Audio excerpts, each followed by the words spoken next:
Bismillahirrahmanirrahim. Assalamualaikum warahmatullahi wabarakatuh. Selamat datang teman-teman sekalian di channel saya. Bagi Anda yang baru pertama kali mampir, jangan lupa subscribe dulu. Oke teman-teman, kali ini saya ingin memberikan beberapa berita. Sebenarnya ada satu berita utama ya.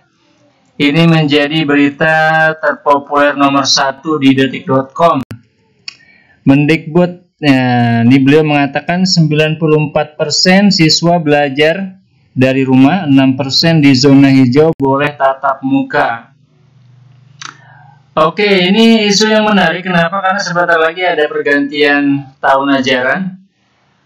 Nah, ini menjadi berita paling populer di salah dua website berita yang mainstream di Indonesia. Pertama di Detik, kedua nanti ada di CNN. Nah, ini CNN juga sedang saya buka ya. Ini intinya sama juga. Oke, kita bahas dulu yang di detik.com. Ini mari kita baca dulu. Ini berita baru ya.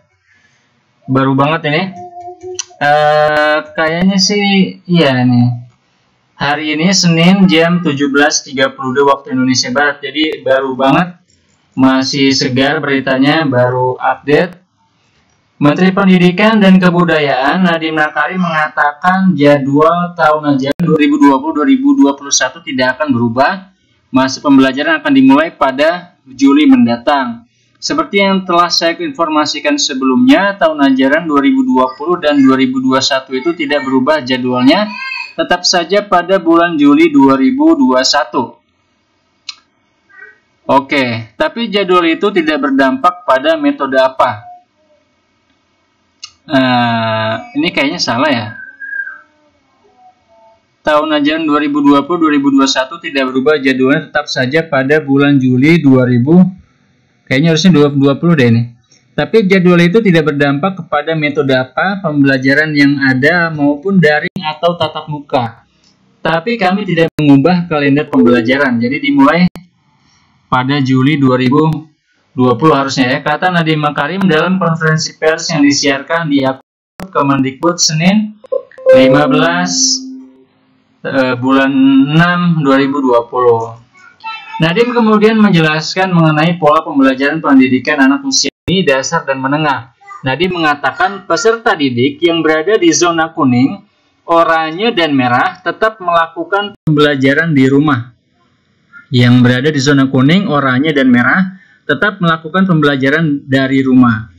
Kita telah mengambil keputusan di Kemendikbud untuk daerah dengan zona kuning, oranye, dan merah, yaitu zona-zona yang telah didesignasikan oleh gugus tugas yang punya resiko COVID dan penyebaran COVID itu dilarang saat ini melakukan pembelajaran tatap muka di satuan pendidikan.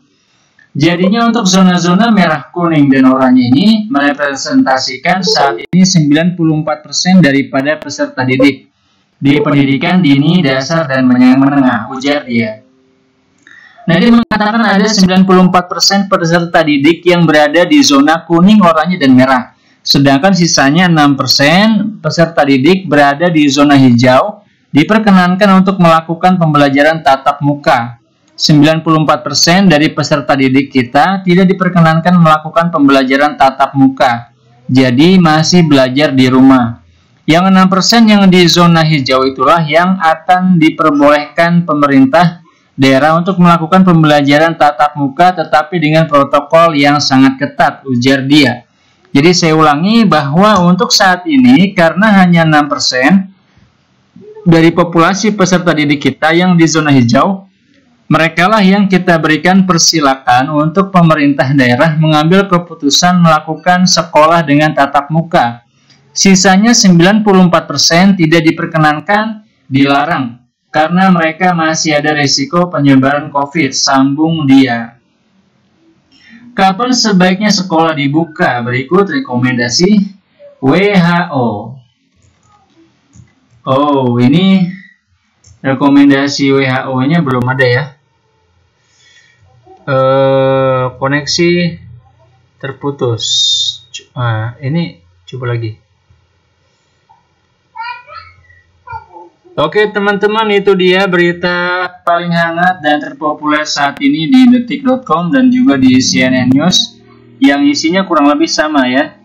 Ya, ini dia bahwa beliau, Pak Nadiem, Mas Nadiem katanya ya, memutuskan untuk membuka kembali sekolah di hanya 6% dari populasi pelajar, sedangkan di zona kuning, oranye, dan merah atau 94% populasi para pelajar sekolah-sekolah tidak dibuka untuk tahun ajaran 2020-2021 ya. Nah, itu berarti kita sudah punya kesimpulan ya. Berarti untuk tahun ini sepertinya kita akan belajar di rumah. Karena untuk tahun ajaran 2020-2021 itu sudah dimulai bulan depan ya. Dan kita siap-siap aja untuk menghadapinya. 6 bulan lagi belajar di rumah.